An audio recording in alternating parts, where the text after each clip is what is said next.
Hello everyone, welcome back to my YouTube channel simple life of Anu. आज आपके साथ कोई ब्लॉग नहीं शेयर कर रहे हैं। आज शेयर कर रहे हैं अपना डिलीवरी का एक्सपीरियंस, जो कि बहुत टाइम से सोच रहे थे हम कि शेयर कर सके आप लोगों के साथ, बट टाइम नहीं मिल पा रहा था। तो फाइनली आज मौका मिला है कि ये अपलोड करेंगे अपने डिलीवरी के बाद।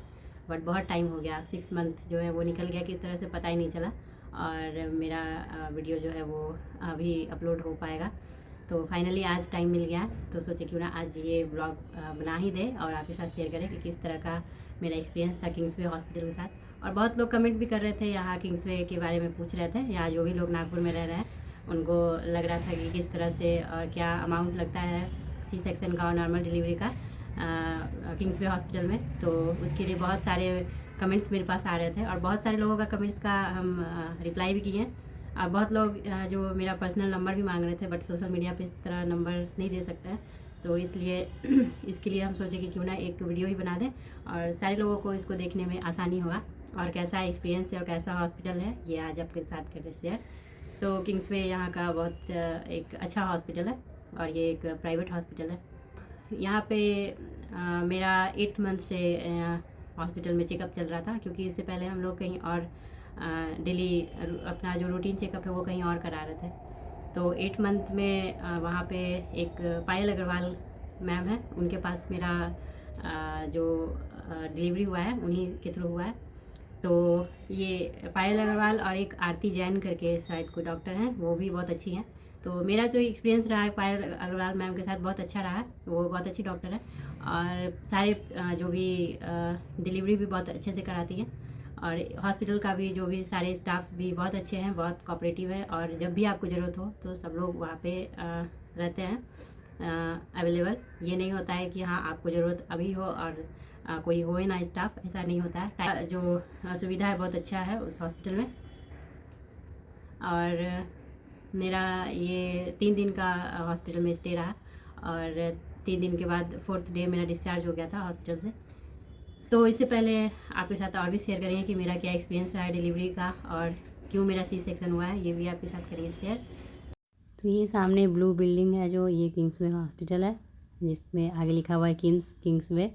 और ये हम लोग रहे, जो कि हम लोग फर्स्ट टाइम जब 8th मंथ में आए थे यहाँ पे तब का है ये वीडियो, जो कि देख सकते हैं। तो यही है।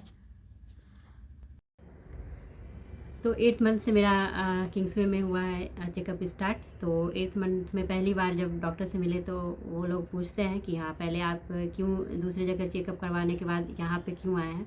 तो ये अपना पर्सनल रीज़न था मेरा। और 8th मंथ में वहाँ पे गए तो डॉक्टर ओबियसली पूछेंगे ही कि आप इतने दिन से दूसरे डॉक्टर के पास दिखा रहे थे और 8वें महीने में मेरे पास क्यों आए। तो हम लोग भी बताएं कि हाँ ये सुने कि किंग्सवे अच्छा हॉस्पिटल है और हम लोगों को किसी हॉस्पिटल में डिलीवरी करवाना ही था। और जहाँ पास में हम लोग दिखवा रहे थे वो जिनके पास जाते थे वो डॉक्टर भी अच्छी थी, वो रितु दर्जन, वो भी बहुत अच्छी डॉक्टर है। बट वो दूसरे हॉस्पिटल में डिलीवरी करवाती है और ये उनका प्राइवेट क्लिनिक था। तो हम लोग क्लिनिक में ही जाके मिलते थे उनसे। तो वैसे हम लोग हॉस्पिटल जब गए तो वहाँ पे भी सवाल तो होना ही था। तो वहाँ पे और 8 मंथ तक आप कहीं और चेकअप करवा रहे हैं और लास्ट में आप किसी और डॉक्टर के पास जा रहे हैं तो उनको आपका हिस्ट्री नहीं पता होता है। तो वो सारा फाइल मेरा जो है वो देखी और बहुत अच्छे से देखी। उसके बाद फिर उनको भी खुद का भी होता है कि हाँ इनके सारे जो पहले के टेस्ट हैं वो सब कैसे हैं वो सब भी देखना होता है। तो इसलिए वो फिर से अपना खुद का तसल्ली के लिए पूरा टेस्ट जो है वो दोबारा करवाई और सारा हीमोग्लोबिन से लेके जो भी होता है चेकअप वो फिर से मेरा वहाँ किंग्सवे में हुआ।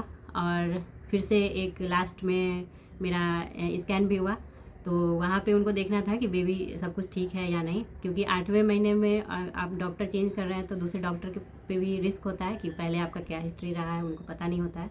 तो इसलिए वो सारा कुछ चेकअप हुआ मेरा और फिर स्कैन भी हुआ तो सारा कुछ नॉर्मल आया। तो फिर से फिर डॉक्टर 15 दिन के बाद फिर से बुलाई। ये डॉक्टर के पास हम लोग लास्ट गए थे 26 मई को और 4 दिन के बाद ही मेरा वाटर ब्रेक हो गया सुबह 5 बजे ही। और उसके बाद हड़बड़ी में हम लोग बहुत जल्दी जल्दी डॉक्टर के पास गए और सुबह के 6 बजे तक हम लोग हॉस्पिटल पहुंच गए थे और हमको एडमिट किया गया इमरजेंसी में। और इमरजेंसी का भी सुविधा बहुत अच्छा है हॉस्पिटल का, ये भी पहली बार एक्सपीरियंस किए इस हॉस्पिटल में ही कि इमरजेंसी में अगर आप जाएँ तो आपके साथ किस तरह का ट्रीटमेंट दिया जाता है। तो डायरेक्ट तो मेरा एक्सपीरियंस यही था कि वो डायरेक्ट हमको तो लेके गए थे नॉर्मल डिलीवरी के लिए, बट ये था कि मेरे वाटर में या मेकोनियम का स्टेन पाया गया, जिसको कहते हैं कि बेबी पॉटी कर देता है, तो वो मेकोनियम जो है वो आता है। तो इसकी वजह से सब लोग घबरा भी गए, क्योंकि रात से मेरा जो दर्द है वो हो रहा था, बट ये पहला बेबी था, सो पता नहीं चल पाया कि हाँ अब हॉस्पिटल जाने का ज़रूरत है। तो ये एक्सपीरियंस नहीं था, ये पहली बार अब हो पाया है, तो आपके साथ भी शेयर कर रहे हैं। अगर लास्ट मंथ में आपके साथ कुछ ऐसा हो, अगर दर्द हो रहा है बहुत, अगर ज़्यादा हो रहा है, तो दर्द बर्दाश्त मत कीजिए, डॉक्टर के पास ज़रूर जाएँ। क्योंकि अगर पहले जाते तो हो सकता है कि वो नॉर्मल डिलीवरी का चांस होता, मेरे साथ भी, बट लेट की वजह से वो टाइम निकल गया था, क्योंकि बेबी जो है रात से 11-12 बजे से ही मेरा जो दर्द है वो बढ़ता ही जा रहा था, और 1-2 बजे बहुत ज़्यादा तेज़ दर्द हो रहा था, बट फिर भी वो बर्दाश्त करने की वजह से बेबी हो सकता है कि अंदर वो पॉटी कर दे, क्योंकि बहुत ज़्यादा देर तक बेबी जो अंदर, उसका टाइम जो अगर पूरा हो जाता है तो अंदर पॉटी बेबी कर ही देता है, क्योंकि दर्द वो भी अंदर झेल रहा होता है। तो इसलिए सारे डॉक्टर भी बोल रहे थे कि रात को ही आना चाहिए था। और वैसे ये अच्छा था कि रात के बाद सुबह अगर वाटर ब्रेक हुआ, अगर आपको ऑपरेशन करना है तो आपको खाली पेट रहना होता है। तो ये भी मेरे साथ अच्छा हुआ कि हम रात के 10 बजे के बाद कुछ भी नहीं खाए थे और ना ही पिए थे। वैसे दर्द जब हो रहा था तो 2 बजे उठ के पानी पिए थे, बट वो भी 4-5 घंटा हो चुका था, तो मेरे साथ था कि मेरा जो ऑपरेशन है वो किया जा सकता है उस टाइम तक। तो पहले तो कोशिश किया गया कि नॉर्मल डिलीवरी करवाएं, और डॉक्टर जो है वो फ़ोन पे ही थी, वो नर्स को सब कुछ बता रही थी क्या कैसे करना है, और डॉक्टर अपने घर पे थी, क्योंकि वो 2 बजे रात को ही कोई इमरजेंसी देख के गई थी, तो इसलिए डॉक्टर को आने में थोड़ा टाइम लगना था। तो यहाँ पे ये नर्सें जो थी वो नॉर्मल डिलीवरी कराने का शायद उनके पास एक्सपीरियंस हो, ये पता नहीं, या फिर कोई और डॉक्टर आती, तो ये लोग कोशिश कर रही थी नॉर्मल डिलीवरी कराने के लिए। और उससे पहले जो भी आपके साथ लेबर रूम में जो भी अगर नॉर्मल डिलीवरी करना है तो बहुत ज़्यादा नहीं होता है कुछ भी, लेकिन अगर आपका सी सेक्शन होना है तो बहुत ज़्यादा उससे पहले ताम झाम जो है वो बहुत ज़्यादा होता है। तो सबसे पहले तो हेयर रिमूव किया जाता है, वो नॉर्मल डिलीवरी हो या फिर आपका सी सेक्शन हो, उसमें आपका हेयर रिमूव होना ही है। तो वहाँ पे नॉर्मल डिलीवरी का प्रोसेस जो है वो शुरू होता है। तो दर्द तो बहुत ज़्यादा हो रहा था, बट मेरा दर्द जो है वो 3-3 मिनट पे आ रहा था, और दर्द जो है 1 मिनट के या फिर 15-20 सेकेंड के अंदर आए तभी आपको नॉर्मल डिलीवरी जो है जल्दी हो पाता है। और मेरा जो दर्द जो था वो 3 मिनट पे आ रहा था, दर्द भी बहुत ज़्यादा और तेज़ दर्द हो रहा था, बट फिर भी इसमें डॉक्टर बोली कि अभी मेरे पास टाइम भी नहीं है। तो मेरा बेबी जाग चुका था, तो उसको देखने के लिए ही चले गए थे, सॉरी। और तो मेरा एक्सपीरियंस जो रहा वो, मेरा वाटर ब्रेक जो है 5 बजे हुआ, उसके बाद बहुत ज़्यादा फ्लो में पानी आ रहा था, जब भी खड़े हो रहे थे बहुत ज़्यादा तेज़ी से पानी आ रहा था। तो जब हम लोग गए तो वहाँ पे नर्सें जो थी वो पहले तो कोशिश की कि नॉर्मल डिलीवरी हो जाए, बट वो चेक की तो बोली कि नहीं अभी टाइम लगेगा, नॉर्मल डिलीवरी के लिए 1-2 घंटे से ज़्यादा लग सकता है, और हम लोग वेट नहीं कर सकते हैं, क्योंकि मेकोनियम जो है वो वाटर के साथ दिखाई दे रहा है। इसका मतलब है बेबी पॉटी कर चुका है पेट में, और बहुत ज़्यादा देर तक नहीं रख सकते वैसे, क्योंकि वो एक जहर के जैसा फैलता है, और बेबी अगर निगल गया तो बेबी का बचना मुश्किल हो जाता है। इस वजह से वेट नहीं कर सकते हैं और जल्दी से सी सेक्शन करना होगा। तो ये सुन के तो मेरा हालत ख़राब हो गया, क्योंकि इससे पहले कोई भी ऑपरेशन का एक्सपीरियंस तो किसी को भी पसंद नहीं है, और पहले नॉर्मल डिलीवरी सब लोग चाहते हैं, बट ऊपर वाले का यही लिखा हुआ था। तो वहाँ पे फिर ऑपरेशन के लिए जो भी ज़रूरत है, जो भी सारा तैयारी है वो सब करने में लग गई डॉक्टर। जो भी नर्स थी, डॉक्टर तो आई नहीं थी, वो डॉक्टर भी जैसे ही पता चला कि ऑपरेशन करना है, डॉक्टर जल्दी से आई हॉस्पिटल, और जल्दी से सारे स्टाफ को बोल रही थी पहले से तैयारी करके रखना चाहिए था, क्योंकि ये ऑपरेशन जो था इमरजेंसी में होना था, और क्योंकि कोई और ऑप्शन था नहीं, और बहुत जितना जल्दी हो सके बेबी को बाहर निकालना था। वैसे वाटर के साथ जो मेकोनियम है वो मेरा हॉस्पिटल जाने के बाद हम भी देखे खुद से ही, वो पानी के साथ काला काला जो था वो दिख रहा था। तो वो नर्स जो थी वो सब खुद में बात कर रही थी कि ये ऐसे है वैसे है, तो पता चला उनके एक्सप्रेशन के थ्रू पता लग रहा था। वैसे ये लोग मराठी बोलती हैं, तो हम लोगों को मराठी बोलना आता नहीं और समझ में भी नहीं आता, इस वजह से कुछ समझ में नहीं आ रहा था, और वो डायरेक्ट बता भी नहीं रही थी क्योंकि घबराहट हो जाता हमको, इसलिए। तो ये हमको लग ही गया था वो काला स्टेन देख के ही कि कुछ गड़बड़ है, क्योंकि जैसे ही वो नर्स देखी उसका एक्सप्रेशन जो था वो साफ साफ बता रहा था कि कुछ गड़बड़ हो चुका है। तो वो उसी टाइम बोली कि आपको रात में ही आना चाहिए था, अगर आपको दर्द रात से हो रहा था तो इतना वेट नहीं करना था। तो ये था मेरा जो गलती पहला, क्योंकि एक्सपीरियंस नहीं था पहले कभी कि हाँ बेबी अगर आपका पहला है तो ये एक्सपीरियंस सबके साथ पहली बार होता है। तो मेरा भी पहला था, तो सोचे कि अच्छा इससे ज़्यादा दर्द होता होगा तब सब लोग हॉस्पिटल जाते होंगे, ये पता नहीं था कि इतना ही दर्द में हॉस्पिटल पहुंचना होता है। तो यही था। और हो सकता है कि अब क्योंकि मेरे साथ ये दर्द जो था ये दूसरे दिन हो रहा था, पहले दिन जो दर्द हुआ वो थोड़ा सा हुआ और रात के टाइम में फिर बंद हो गया। तो मेरे साथ यही हुआ कि हमको लगा ये दूसरे दिन का भी दर्द वैसा ही है, फॉल्स लेबर है, तो ये अपने आप कहीं ठीक हो सकता है। तो बट रात में ये 1-2 बजे के बीच में बहुत ज़्यादा दर्द जो है वो बर्दाश्त से ज़्यादा हो रहा था। बट फिर भी रात के 1-2 बजे सब लोग सो रहे थे, सोचे क्या इनको जगाना, तो इसलिए रात को बोले नहीं किसी से। और सुबह के टाइम में वाटर ब्रेक जब हुआ तो जल्दी जल्दी इमरजेंसी में ही सारा कुछ करना पड़ा। तो उसके बाद फिर सारा प्रोसेस शुरू हुआ। आपके जो भी आप रिंग पहनते हैं, गले में पहनते हैं, ईयरिंग्स पहनते हैं, बिंदी तक नहीं होना चाहिए, सारा कुछ जो है हटा दिया जाता है ऑपरेशन के टाइम पे। और सारा जो भी ज्वेलरी आप पहनते हैं, सारा हाथ पैर सब कुछ जो है वो सब कुछ निकाल देना होता है। और ज़्यादा हार्ट बीट जो था बहुत ज़्यादा तेज़ था, पता नहीं क्या हुआ, और दर्द जो है वो बहुत ज़्यादा हो रहा था उस टाइम में। अगर ये आपका अगर पहला बेबी है और नॉर्मल डिलीवरी चाह रहे हैं बट फिर भी दर्द के बाद आपको अगर ऑपरेशन भी करवाना है तो ये बहुत ज़्यादा, ये सिचुएशन जो है और भी ज़्यादा पेनफुल होता है, क्योंकि आप एक तरफ दर्द भी बर्दाश्त कर रहे हैं और दूसरी तरफ ऑपरेशन का भी जो मन में नर्वसनेस रहता है वो भी साथ में होता है। तो बहुत ज़्यादा उस टाइम डर लग रहा था। बट वही प्रोसेस जब स्टार्ट हुआ तो सारा कुछ बीपी का ये वो करके ऑक्सीजन सारा कुछ आपको लगा दिया जाता है। तो वो सब लगने के बाद फिर बैठाया गया, पीठ में दिया गया एक इंजेक्शन जो कि रीढ़ की हड्डी में लगाया जाता है, और इसकी वजह से सब कुछ नम हो जाता है, आपके लोअर बॉडी पार्ट सारा कुछ। आगे से एक पर्दा लगा दिया जाता है जिसके थ्रू आप नहीं देख सकते हैं कि आपके साथ क्या हो रहा है, कैसे डिलीवरी हो रहा है, ये सब नहीं दिखाया जाता है। तो उसके बाद 5 मिनट भी नहीं, बस 2 मिनट के अंदर कैसे बेबी बाहर आया ये पता नहीं चला। और इसका रोने का आवाज़ वो पहली बार वहाँ पे जब सुने तो तब दिल को तसल्ली हुआ कि नहीं चलो बेबी ठीक है, क्योंकि सबसे बड़ा बात होता है बेबी का रोना। तो ये अभी भी याद करके मन जो है इमोशनल हो जाता है।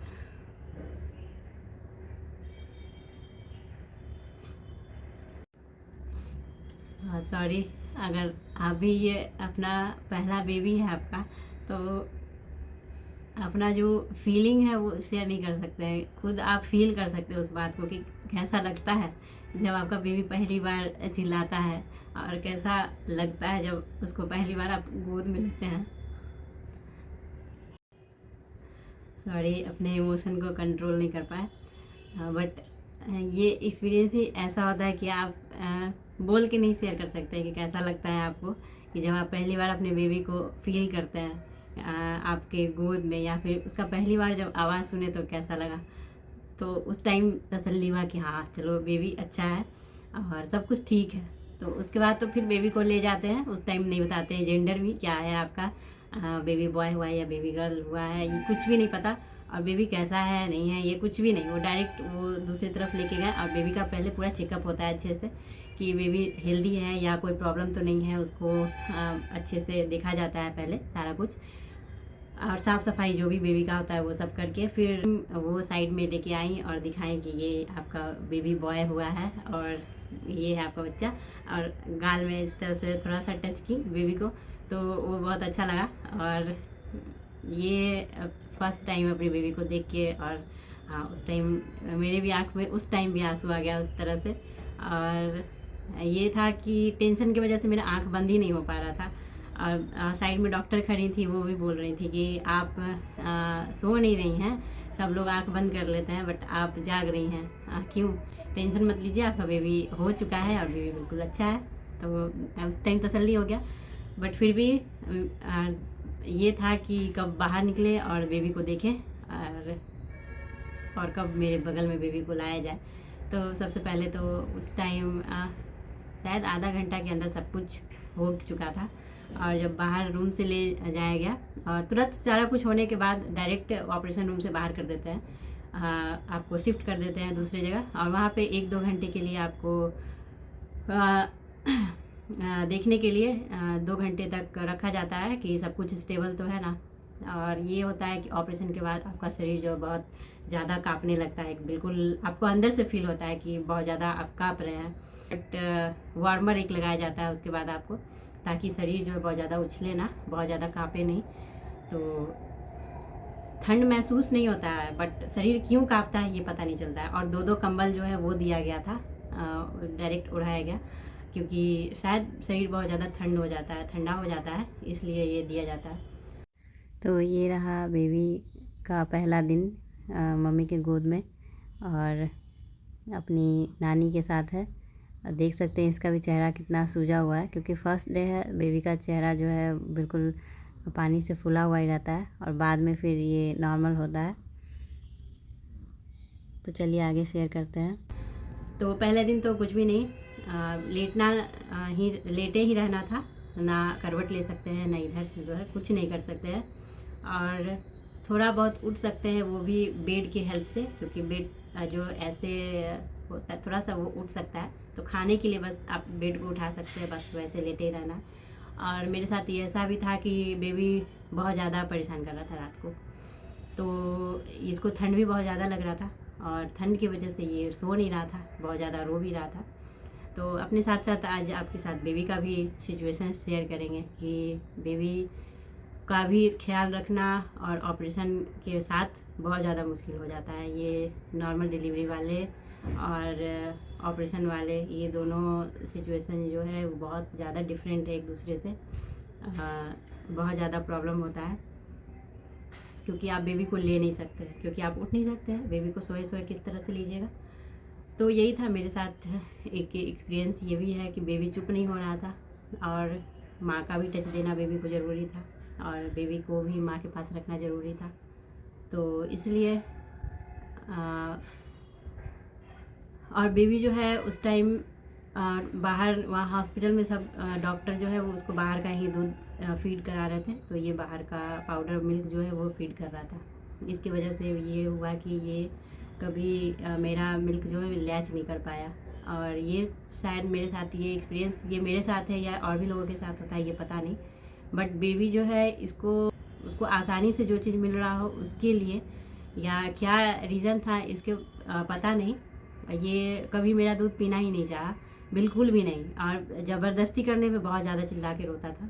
तो वहाँ पे भी डॉक्टर लोग आके चेक किए, हाँ मिल्क तो प्रोड्यूस होने लगा मेरे ऑपरेशन थिएटर से बाहर आते ही। सारा कुछ जो चेक हुआ उसमें पता चला कि हाँ मिल्क आ रहा है, बट बेबी को तब तक बाहरी मिल्क जो है पाउडर वाला वो दे दिया गया था, क्योंकि बहुत ज़्यादा चिल्ला रहा था। ये रोने में पहले दिन से बहुत ज़्यादा रोता है, बहुत ज़्यादा।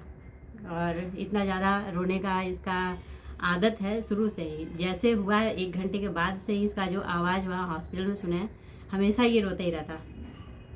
और रीज़न क्या था इसके पीछे पता नहीं, सब कुछ ठीक था, बट रोने का तो सब लोग बोलते हैं कि बेबी रोता है, बेबी रोता ही है, 2-3 महीने तक बेबी रोता ही है, पता नहीं। बट ये बेबी कुछ ज़्यादा ही रो रहा था, और रोया है, अभी भी रोता ही है ये।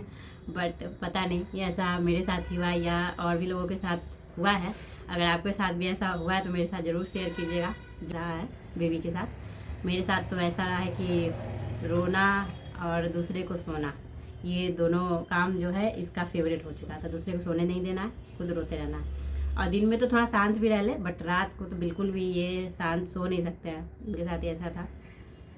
तो वहाँ पे मेरा ऑपरेशन के बाद हो गया। दूसरे दिन जब हुआ तो सुबह सुबह आई वहाँ की स्टाफ और नर्स जो होती हैं उससे एक अलग होती हैं, जो कि सारा बेडशीट चेंज करती हैं, आपका कपड़े चेंज करवाती हैं, आपको चलाती हैं। ये नर्स का काम नहीं है। काम अच्छा था हॉस्पिटल में, सुबह सुबह ही सारा कुछ आके चेंज वेंज कर देना। साफ़ सफाई का बहुत ज़्यादा ध्यान रखा जाता है।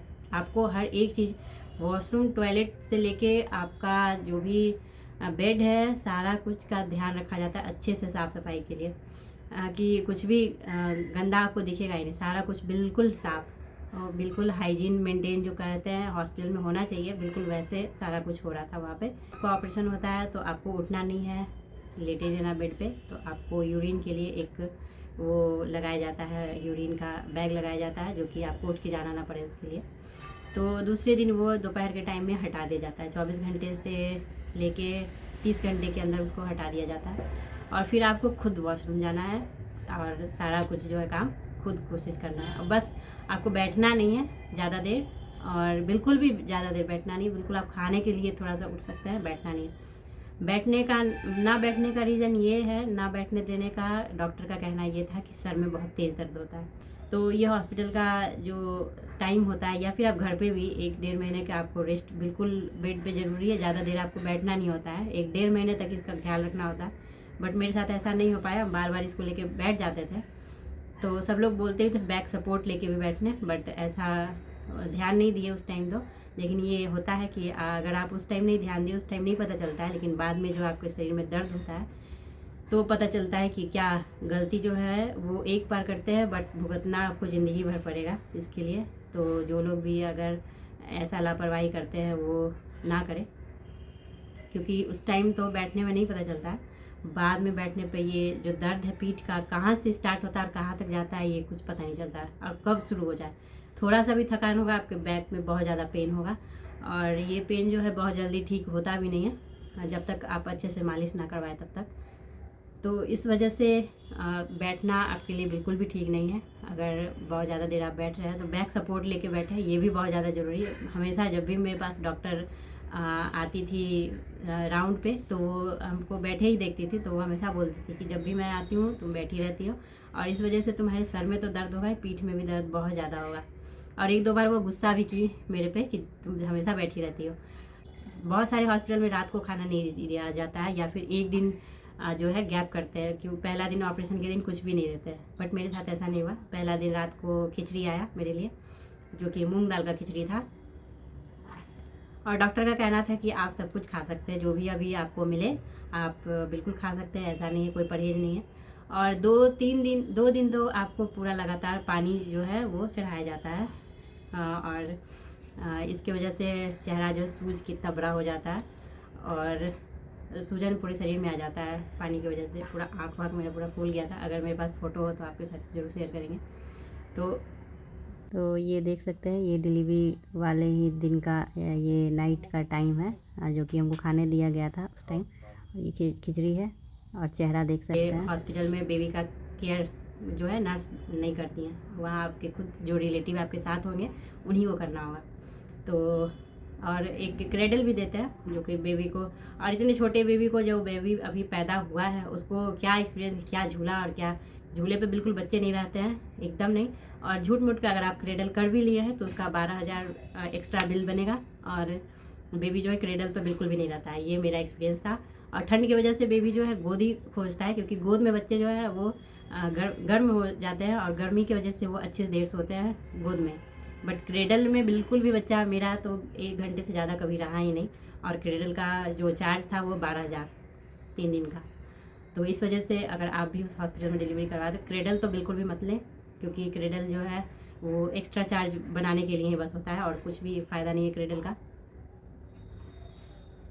तो ये मेरा एक्सपीरियंस था। हो सकता है आपका बेबी क्रेडल में खुश हो, तो ये नहीं बोल सकते, बट मेरा बेबी बिल्कुल भी क्रेडल में रहा नहीं है।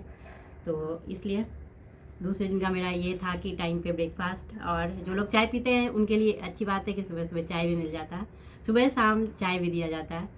और जो लोग चाय नहीं पीते हैं मेरे जैसे लोग, तो उनको दूध दिया जाता है। अगर आप बोल दें कि हाँ आप चाय नहीं पीते, आपको क्या चाहिए, दूध चाहिए, तो हल्दी वाला दूध आपको रात के टाइम में दे दिया जाता है, और सुबह के टाइम में भी देते हैं, लेकिन सुबह हल्दी वाला दूध नहीं देते हैं, सुबह प्लेन देते हैं, रात को हल्दी वाला दूध।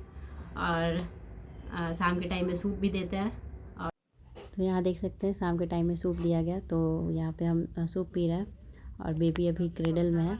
और मेरा चेहरा देख सकते हैं बिल्कुल सूज के अजीब सा लग रहा है, बिल्कुल सूजा हुआ है पूरा, और बेबी क्रेडल में भी सो रहा है। तो सारा कुछ अच्छा था। वैसे मेरे सी सेक्शन का भी एक्सपीरियंस जो है, सब लोग जैसे बताते हैं पैर हिलाने में दर्द होता है, ये वो, वैसा कुछ मेरे साथ हुआ नहीं। हो सकता है कि बहुत लोगों को 12-15 घंटे के अंदर ही चला दिया जाता है, मेरे साथ तो ऐसा था कि बिल्कुल वो दूसरे दिन सुबह ही चलवाते, तो मेरा तो 24 घंटे से ज़्यादा हो चुका था, तो इसलिए हमको कोई प्रॉब्लम नहीं हुआ। बट दूसरी लेडी जो 11 बजे रात को ही शिफ्ट हुई थी, उनको भी सुबह 8 बजे चलाया जा रहा था, उनको बहुत ज़्यादा तकलीफ़ हो रहा था। तो ये एक्सपीरियंस है मेरे साथ ऐसा कि लगता है कि जिसको 15 घंटे के में ही चला दिया जाता है उनको बहुत ज़्यादा प्रॉब्लम होता है, उनको बहुत ज़्यादा दर्द होता है। बट मेरे साथ ऐसा था कि 24 घंटा पूरा हो चुका था, तो चलने फिरने में कोई प्रॉब्लम हुआ नहीं। और हाँ, बहुत ज़्यादा देर आप पैर ऊपर रखे हुए बहुत देर से चले नहीं हैं तो थोड़ा सा पैर लड़खड़ाता है। और वैसे टाँके में कोई प्रॉब्लम नहीं हो रहा था, कोई दर्द नहीं था। हो सकता है दवा का असर हो, बट मेरे साथ ऐसा था कि जब टाँका जब हटा, जब कहा गया स्टिचेस को हटवाने के लिए 10 दिन के बाद, उस टाइम के बाद मेरा पेन जो है बहुत ज़्यादा बढ़ चुका था। क्योंकि उससे पहले तो जो टेप लगा दिए रहते हैं उसके सपोर्ट से बहुत अच्छा रहता है, कोई भी दर्द नहीं, कुछ भी नहीं। बट वो जो टेप हटा उसके बाद जो दर्द होता है वो बिल्कुल बर्दाश्त से ज़्यादा हो जाता है। और उसके हटने के बाद ही दर्द का असली एक्सपीरियंस जो है वो हुआ मेरे साथ। तो होने के बेबी के डिलीवरी के 10 दिन के बाद ही पता चला कि पेन क्या होता है। तो जब वो टेप हटा है स्टिचेज हटाने के लिए, तब दर्द जो है वो स्टार्ट हो गया और वो होते ही रहा।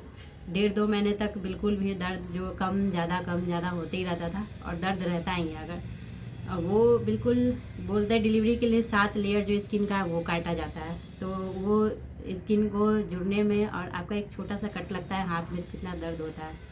तो वही है जो सी सेक्शन का दर्द जो होता है बहुत ज़्यादा होता है, बर्दाश्त करना पड़ता है। तो और कोई ऑप्शन भी नहीं है, बर्दाश्त तो करना ही होता है। लगा बहुत ज़्यादा 2-2.5 महीने के बाद ही जो आपका स्टिचेज है वो थोड़ा सूखने लगता है। उससे पहले बिल्कुल भी हरा रहता है घाव, बिल्कुल वैसा ही रहता है, रेड रेड, और दर्द जो है वो होते ही रहता है। यही था मेरा किंग्सवे हॉस्पिटल का एक्सपीरियंस। मिलते हैं आपसे नेक्स्ट वीडियो में, अगर आपके साथ और भी अपना एक्सपीरियंस शेयर करेंगे। और बहुत लोग सोच रहे होंगे कि इतना कुछ शेयर करी बट अपने बेबी को नहीं दिखा रही है। तो अभी मेरा बेबी जो है सो रहा है, तो अभी आपके साथ करते हैं शेयर कि बेबी कैसा है। तो देख सकते हैं मेरा